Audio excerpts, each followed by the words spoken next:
I do not see any writing on that. There are no holes in it. See how the iron garden is processing. Thought it was Civil War. I posted it, it's been quite a while.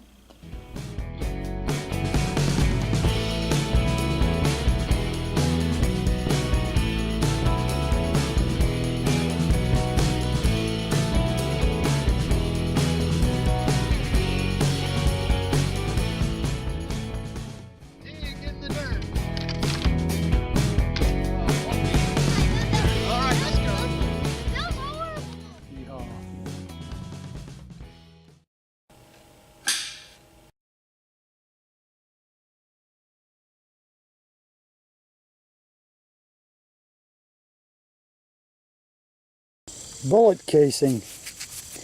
That was hard to find. There was a big piece of sheet metal in the hole with it. I guess that's what, 30-30? Well, I finally got it out of the ground, and I'm jubilant. I don't know whether that's a hub wheel band or not. It's been brought together. It's rather crude. Then there's a rivet in it. Well, that'll go in the iron garden. That'll look nice. So I'll take that. Well,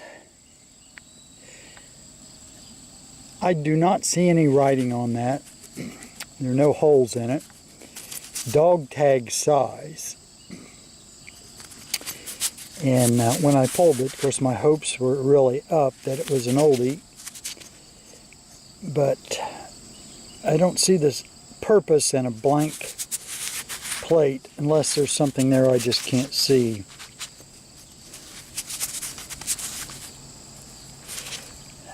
I'm deeply wounded.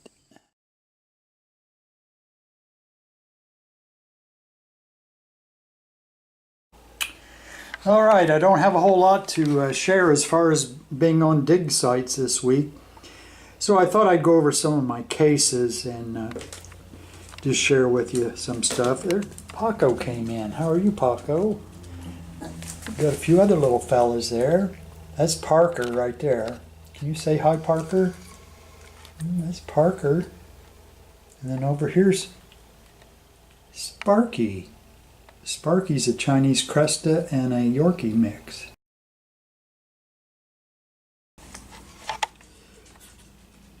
This is one of my favorite locks. We dug that out on an old home site, Luke and I. It's been a year and a half. And some brass harness rings. Back that up a little bit. And old bits. Buckle there.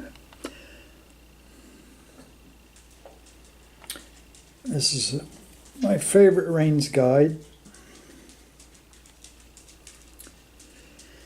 And then my piece of carved lead, which I believe is from General Hull's army. I did a piece on that a while back. We actually found it on the site where his headquarters was supposed to be. That's been several years ago. And then a silver-plated bridal rosette. And then my little crotal bell. That was my first whole one I ever found. That was my first crotal bell I ever found, which was smashed. I found that at the neighbor's house.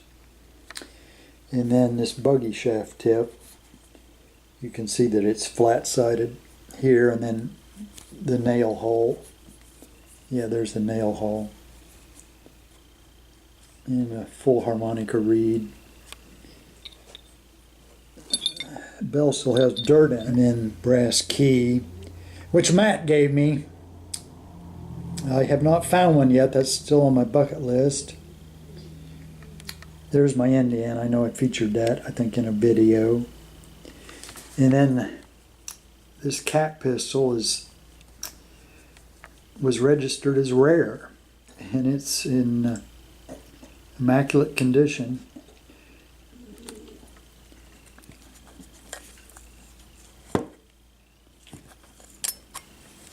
And then this spoon. This might be, I can't remember, might be the first spoon that I ever dug. I mean, as far as the ornate, complete spoon. Maybe you can read that. So, anyway, then a Model T valve stem cover. I think that was my first one. Then this giant piece over in this other case. And then, this was in one of our videos.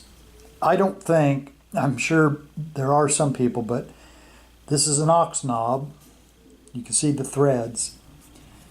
And I don't think I've seen anybody find an ox knob in Ohio, but I might be wrong. Let me see here. I believe that's a buggy shaft tip, but it's possible it could be a knob, ox knob. And another one here. I assume that's a buggy shaft tip. It's worn there. I think I'll just set these over. And then my Erie railroad lock. And this was a signal switch lock. You can see that there. And this is a pride and joy. You see the scroll work. That's a trigger guard, I believe, for a musket. Best I could find out. Let me see. Conestoga bell.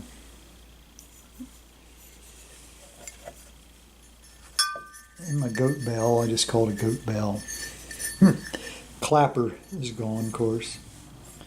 There's scrotal bell. Slightly damaged. And then this, which is of course a bridle rosette. And I thought it was Civil War. I posted it, it's been quite a while. And someone said they really thought it was probably First World War, so they said the lettering was different. But I'll just remain with how I'll call it Civil War. Makes me feel better.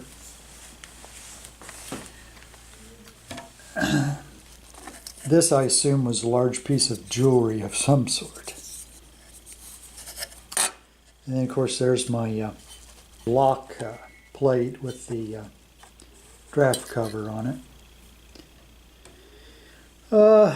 There's my little Teamsters thing.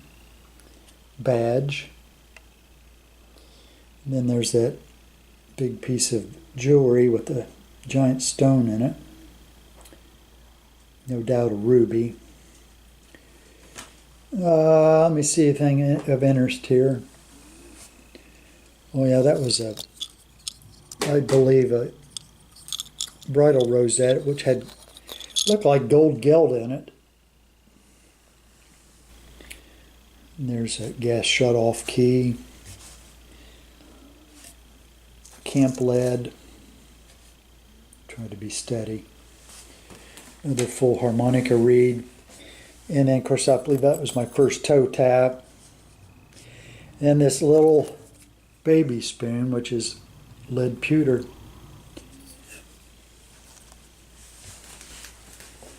And I think this is my only piece of shoe buckle frame, which looks very, very old. I think that's some more of it. It was all in the same. I'm not sure how it would have been. And then I did find this in a hole, a clay pipe, what's left of it. Not a whole lot. Another spoon, then I ended up getting another toe tap. I believe that's Korean disc there, I believe I was told. And this little deputy sheriff's badge, I assume that's from the 40s or 50s. And then another Rains guide there. And then this was a shoe polish promotion piece. You can see the bottle there if you look at it just right. So we showcased that in one of our videos. And I kept this piece of lead because it is the shape of Ohio, and I was just curious thinking maybe some kid was messing around and carved that. So, all right, I just thought I'd share that with you. I like to put something out on video every week on our channel. Oh, of course, there's my draped bust. It's a 3/4 cut. Of course, you can't see it very well with the glare. I didn't know where else to put it, so I put it in this box. So that's 1801 draped bust, 1 cent. We had this in one episode. I was told, and that's lead and it's silver plated, I was told that that was a pendulum, most likely for a clock. All right, maybe as the weeks go by I'll be able to bring you more live out in the field. Oh yeah, there's my old reflector from the old road signs. So anyway, well, I hope you enjoyed this, and thanks for watching, as always. See how the iron garden is processing. Everything's turning nice and red from the rain. It's about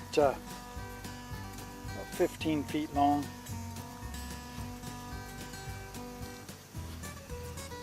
There's the hub band.